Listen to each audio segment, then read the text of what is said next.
എന്ത് പറ്റി? എനിക്ക് വിവാഹത്തിന് സമ്മതമല്ല, അത് തന്നെ. അയ്യോ,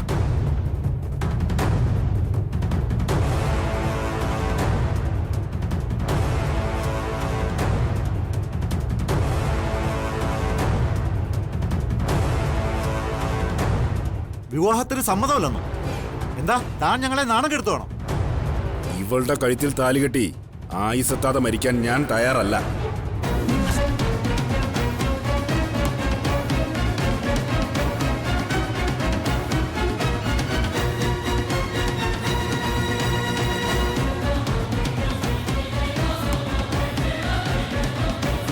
ഓഹോ, മംഗലശ്ശേരിക്കാരെ നാണം കെടുത്താൻ മാണിക്യമംഗലക്കാരെ കണ്ട് വഴിയാണിതല്ലേ? പണിക്കർ അങ്ങനെ അങ്ങ് പ്രകോപിതനാവണ്ട. ഇതിനേക്കാൾ വലിയ വിവാഹവേദിയിൽ നിന്ന് ഞാൻ എന്റെ മോളെയും കൊണ്ട് നാണം കെട്ട് ഇറങ്ങിപ്പോയവളാ.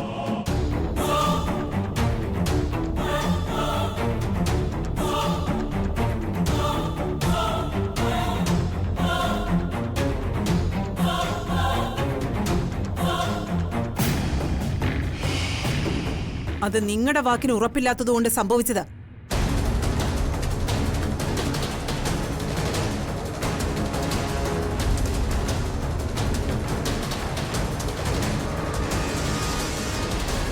അതേ നാണയത്തിൽ പ്രതികാരം ചെയ്യുന്നവരല്ല മാണിക്യമംഗലത്തുകാര്. വേണോന്ന് വിചാരിച്ച് തന്നെയാ ഞങ്ങൾ ഈ വിവാഹത്തിന് ഇറങ്ങി പുറപ്പെട്ടത്. പക്ഷെ പണിക്കരെ, ഈ ഇരിക്കുന്ന നിങ്ങളുടെ മകളുടെ മനസ്സറിയാൻ ഞങ്ങൾ വൈകിപ്പോയി.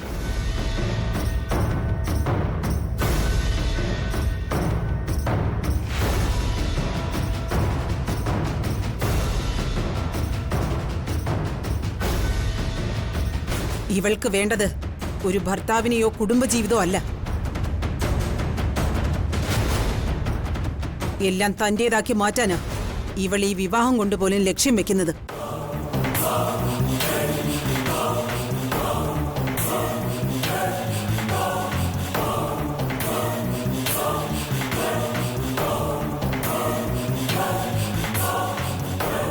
നിങ്ങൾ അങ്ങനെ അവിടെ ഇവിടെ തൊടാതെ പറയാതെ കതിർ മണ്ഡപം വരെ എത്തിയ കല്യാണത്തിൽ നിന്ന് പിന്മാറാനുള്ള കാരണം പറ. ഞങ്ങൾക്കത് അറിഞ്ഞേ പറ്റേ. നിങ്ങൾ ഈ കല്യാണത്തിൽ നിന്ന് പിന്മാറിയാ ഞങ്ങൾക്ക് ചെയ്യാനുള്ളത് ഞങ്ങളും ചെയ്യും. നീ എന്ത് ചെയ്യൂന്നാ? കേസ് കൊടുക്കുന്നാണോ?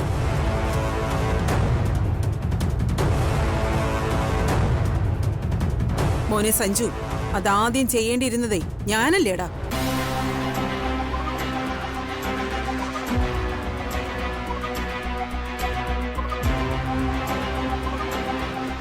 നിന്നെ അഴിയെണ്ണിക്കാൻ അതുമാത്രമല്ല, വകുപ്പുകൾ വേറെ ഉണ്ടായിരുന്നു.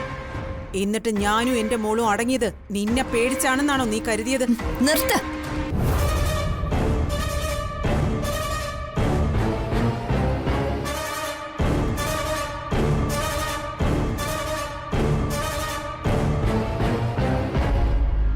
ഇനി ഇവിടെ ആരും സംസാരിക്കണ്ട, ഞാൻ സംസാരിച്ചോളാം. ഗൗതം, സ്വബോധത്തോടെയാണോ അതോ പെങ്ങൾ പറഞ്ഞു പഠിപ്പിച്ചതാണോ ഈ പറയുന്നത്? ജീവിക്കാനുള്ള മോഹം കൊണ്ടാണടി നിന്റെ കയ്യിൽ നിന്ന് രക്ഷപ്പെടാൻ ഞാൻ ശ്രമിക്കുന്നത്. മരിക്കുന്നെങ്കിൽ അന്തസ്സായി മരിക്കണം, അല്ലാതെ നിന്നെ പോലെ ഒരു ചിറ കൈ ഉണ്ടാവരുത്.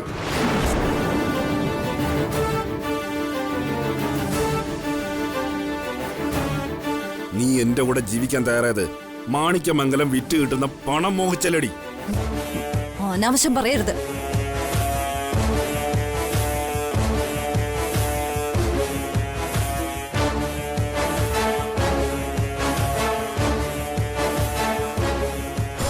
നീ കേമത്തി ചമഞ്ഞ് കാണിച്ചു കൂട്ടുന്നതൊന്നും മറ്റാരും അറിയില്ലെന്നാണോ നീ കരുതിയത്? മംഗലശ്ശേരിക്കാരെ തകർക്കാൻ ഞാൻ നിന്നെ കൂട്ടുപിടിച്ചു എന്നത് സത്യ. നീ ചെയ്തത് സ്വന്തം സാമ്രാജ്യം പടുത്തുയർത്താനാ.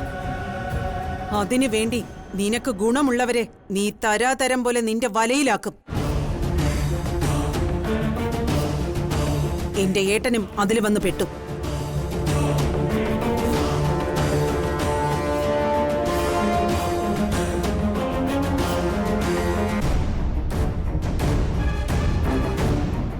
ഒരു ഈയാമ്പാറ്റയെ പോലെ നിന്റെ നാട്യത്തിന് മുന്നിൽ വന്ന് വീഴുന്നവരുണ്ടാവും. പക്ഷേ മാണിക്യമംഗലത്തെ മഹാദേവൻ തമ്പിയുടെ മകനെ നിനക്കതിന് കിട്ടില്ല. അപായ സൂചനയുമായി ദൈവം മുന്നിൽ വരും. മുന്നോട്ട് കാൽ വെക്കരുതെന്ന് പറയും. അത് മരിച്ചു മണ്ണടിഞ്ഞ് ഞങ്ങളുടെ അച്ഛൻ ചെയ്ത സുഹൃതം. നിർത്തടി. നീ എന്തിനാ ഇങ്ങനെ കത്തിക്കയറുന്നേ? നിന്റെ ഏട്ടനെ എന്റെ കഴുത്തിൽ താലി കെട്ടാൻ പറ്റില്ലെങ്കിൽ വിളിച്ചോണ്ട് പോടി. കവിത ഒരുത്തന്റെയും താലിക്ക് അടിയറവ് പറയുന്നവളല്ല. വിവാഹത്തിന് എന്നെ പ്രേരിപ്പിച്ച നീ അല്ലേടി?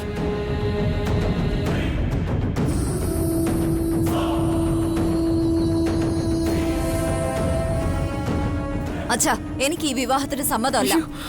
അങ്ങനെ പോകാൻ പറ്റില്ല. കല്യാണത്തിന് വാക്ക് പറഞ്ഞവർ അതിൽ നിന്ന് ഒഴിയാനുള്ള കാരണവും പറയണം. അത് പറയാതെ നിങ്ങൾ ഇവിടുന്ന് പോയില്ല. നിനക്കറിയണോ അല്ലേ? ഞാൻ പറഞ്ഞുതരാം.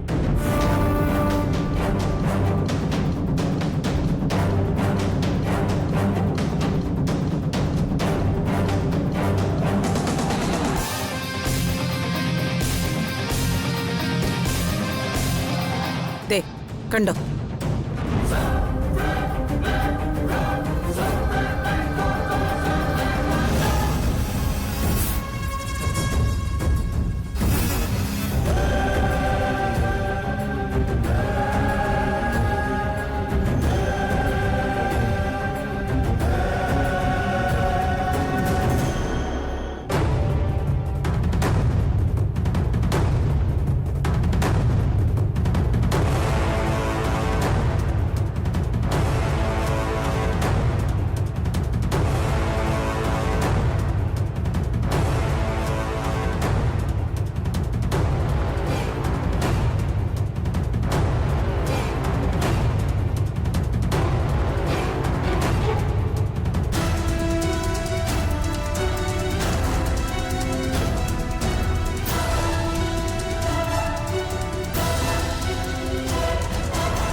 അയ്യോ, വക്കീല് തട്ടിപ്പോയോ?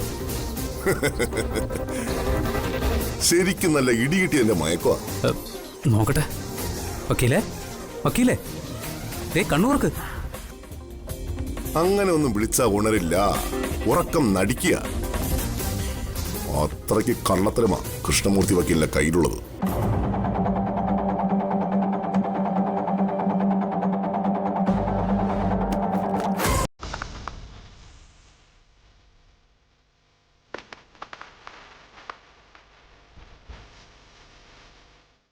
ഇത് അടവല്ല, ഇടികൊണ്ട മയക്കുവാ.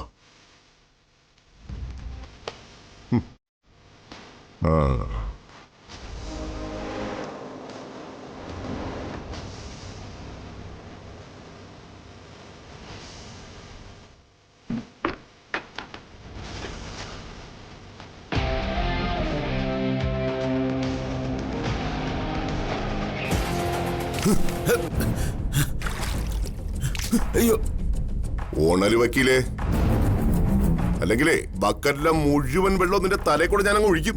കേട്ടോടാ. അയ്യോ, കൊല്ലല്ലേ, എന്നെ കൊല്ലല്ലേ, പ്ലീസ്. എന്നെ ഇനി ഉപദ്രവിക്കല്ലേ, ഞാൻ മരിച്ചു പോവും. അയ്യോ, അയ്യോ, എന്നെ കൊല്ലല്ലേ. കൊല്ലില്ല, നിന്നെ ഞാൻ വെറുതെ വിടാം.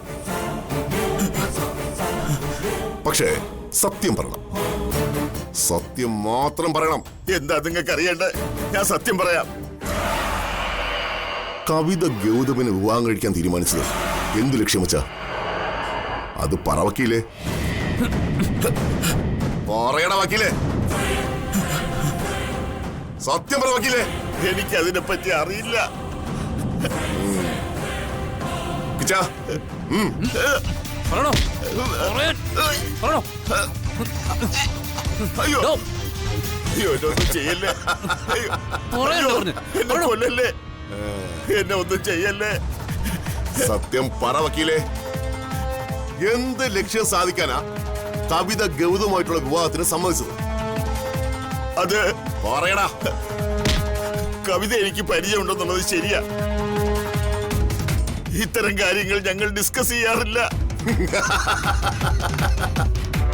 വേണ്ട, ഡിസ്കസ് ചെയ്യണ്ട. കിച്ച, നമ്മുടെ വക്കീലിനെ ശരിക്കും കൈകാര്യം ചെയ്ത്. അയ്യോ അയ്യോ എന്നെ ചെയ്യല്ലേ. അയ്യോ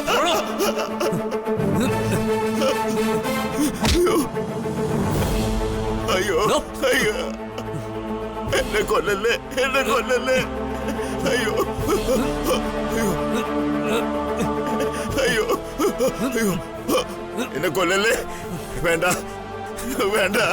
നീ സത്യം പറയില്ല അല്ലേ? എന്നാ പിന്നെ നീ ഇനി ജീവിച്ചിരിക്കട്ടെ, കേട്ടോ? അയ്യോ ഞാൻ സത്യം പറയാം. അയ്യോ എല്ലാം എനിക്കറിയാം. സത്യം മാത്രമേ ഞാൻ പറയൂ. എന്നെ കൊല്ലരുത് പ്ലീസ്.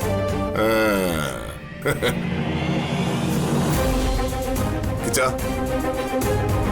കിട്ടഴിക്ക്.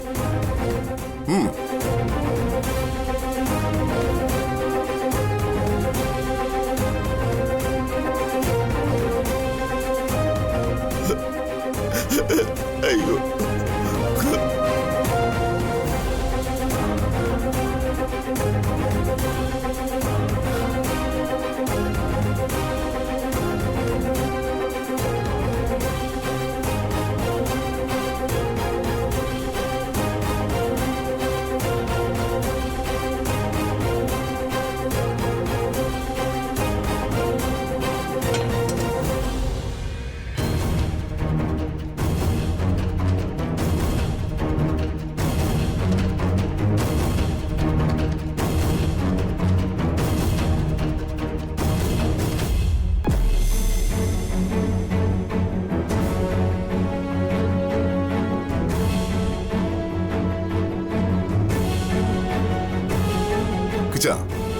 വക്കീലിനെ നമുക്ക് അങ്ങോട്ടിരുത്താം. വാ വക്കീലേ, വാടോ. വാ.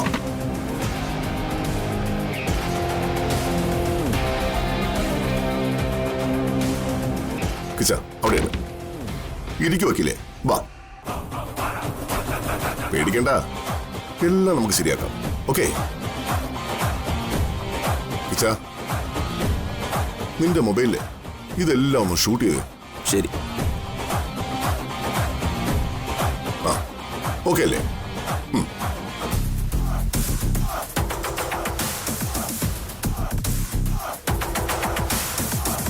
ഇനി പറ വക്കീലേ, ഗൗതമിനെ വിവാഹം ചെയ്യുന്നതിന് കവിത സമ്മതിച്ചതിന്റെ ലക്ഷ്യം എന്താ? പറ വക്കീലേ. ഗൗതമിനെ കവിത വിവാഹം കഴിക്കാമെന്ന് സമ്മതിച്ചത് വലിയൊരു പ്ലാനിങ്ങാ. ഞാനാ അത് കവിതയ്ക്ക് പറഞ്ഞു കൊടുത്തേ. എന്ത് പ്ലാനിങ്? പറ വക്കീലേ. മംഗലശ്ശേരിയിലെ സ്വത്തെല്ലാം കവിതയ്ക്ക് മാത്രം വന്നു ചേരണമെന്നാ കവിതയുടെ ആഗ്രഹം. പറയ്, ബാക്കിയൂടെ പറയേ. ഗൗതവും കവിതയും തമ്മിലുള്ള വിവാഹം നടന്നാൽ മാണിക്യമംഗലത്തെ അളവറ്റ സമ്പാദ്യമെല്ലാം കവിതയുടെ പേരിൽ മാത്രം വന്നു ചേരും. അല്ല അതെങ്ങനെ? വിവാഹം നടന്നു കഴിഞ്ഞാൽ ഒരു സന്ദർഭത്തിൽ ആർക്കും സംശയം തോന്നാത്ത രീതിയിൽ ഗൗതമിനെ കൊല്ലാനാ കവിതയുടെ പ്ലാൻ.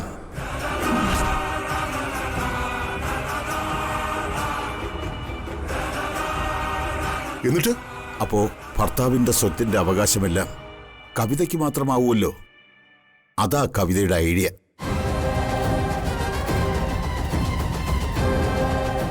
അപ്പൊ ഗൗതമിനെ കവിത സ്നേഹിക്കുന്നു എന്ന് പറയുന്നത് വെറുതെ ആണല്ലേ വക്കീലേ? അങ്ങനെ ഒരു പ്രണയമൊന്നും അല്ലത്. ഗൗതമിന്റെ സ്വത്ത് മോഹിച്ച് തന്നെയാ കവിത പ്രണയം നടിക്കുന്നേ. ഓ കിച്ച, ആ ഫോൺ കട്ടി.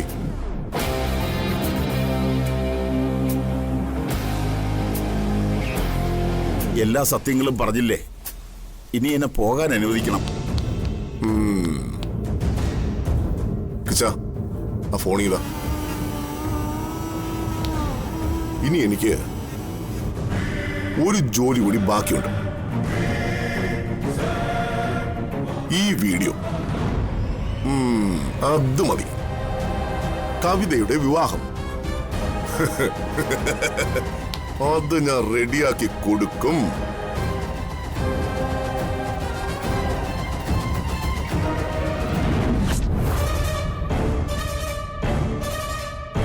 എന്താ ഇവളുടെ മനസ്സിലെന്ന് ഇപ്പൊ എല്ലാവർക്കും മനസ്സിലായില്ലേ?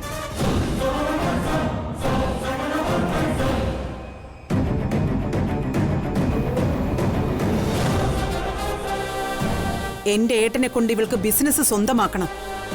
ഈ വിവാഹത്തിന് ഞങ്ങൾ നിൽക്കണോ? ആ വീഡിയോയിൽ കണ്ടതേ കവിതയുടെ വക്കീല സഞ്ജു. അതെ, അഡ്വക്കേറ്റ് കൃഷ്ണമൂർത്തി.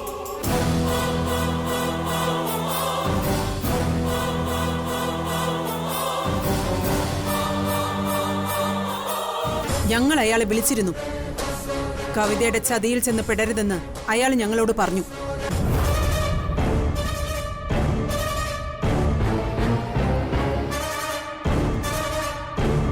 ഇതൊരു പകവീട്ടലായി പണിക്കർ കരുതരുത്.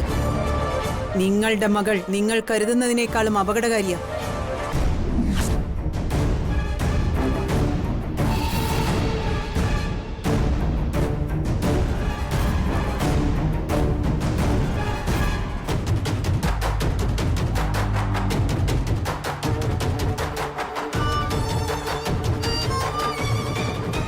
ഞങ്ങളോട് ക്ഷമിക്കണം. മംഗലശ്ശേരിക്കാരോട് പക തീർക്കാനല്ല ഞങ്ങൾ ഈ വിവാഹത്തിൽ നിന്ന് പിന്മാറുന്നത്.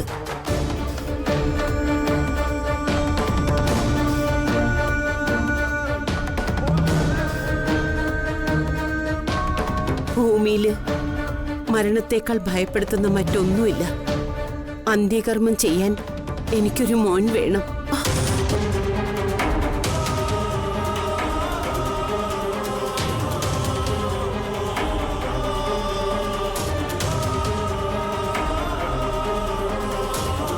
ഗൗരി, നമുക്ക് പോവാം.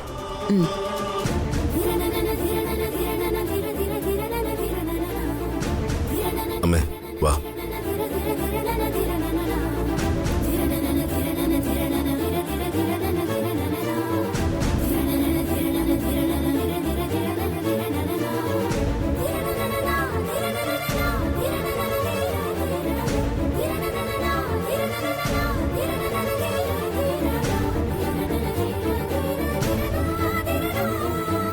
ഒരുത്തനെ കൊലയ്ക്ക് കൊടുക്കാനല്ലേ അവൾ ഒരുങ്ങി പുറപ്പെട്ടത്? കല്ലുപോലുള്ള നിൽപ്പ് കണ്ടില്ലേ? അമ്മ, എന്താടി ഇതൊക്കെ? അവര് പറഞ്ഞതിൽ എന്തെങ്കിലും കാര്യമുണ്ടോ? പച്ച കള്ളവാ. ആരെയോ വേഷം കെട്ടിച്ച് ചെയ്തതാ. എനിക്ക് അയാളെ അറിയില്ല. ആരും വിശ്വസിക്കരുത്. കവിതേ, നീയും അഡ്വക്കേറ്റ് കൃഷ്ണമൂർത്തിയും തമ്മിലുള്ള അടുപ്പം അറിയുന്നവരാ ഞങ്ങൾ.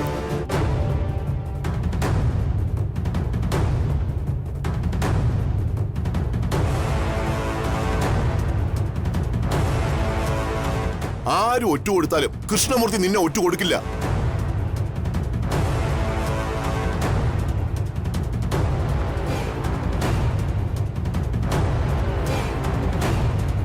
എന്തിനാ ഇനി നാണം കെട്ടി ഇവിടെ നിൽക്കുന്നത്? പോയേക്കാം.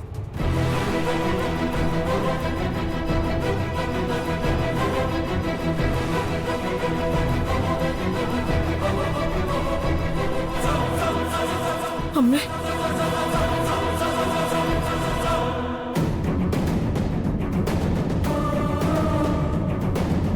നാണം കെടുത്തി കളഞ്ഞല്ലോടി നീ ഞങ്ങളെ. കല്യാണമേ വേണ്ടെന്ന് പറഞ്ഞ് നടന്നിട്ട് ഒടുക്കം നിന്റെ വിധി ഇങ്ങനെയായി. നാട്ടുകാർക്ക് പറഞ്ഞു ചിരിക്കാൻ കഥകളും ആയല്ലോ. അമ്മേ വാ, പോകാം, വാ.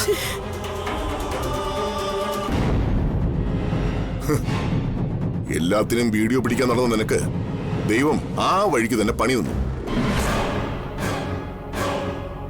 എന്റെ കവിതയെ ഇതിനെയാണ് 8ന്റെ പണി എന്ന് പറയുന്നത്. മനസ്സിലായോ?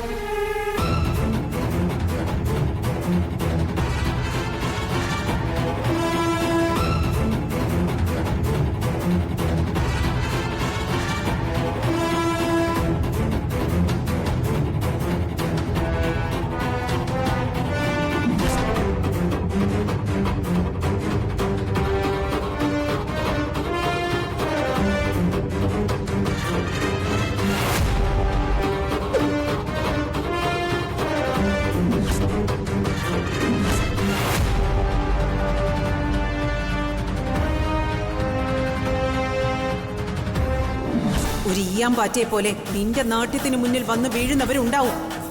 പക്ഷേ മാണിക്യമംഗലത്തെ മഹാദേവൻ തമ്പിയുടെ മകനെ നിനക്കതിന് കിട്ടില്ല.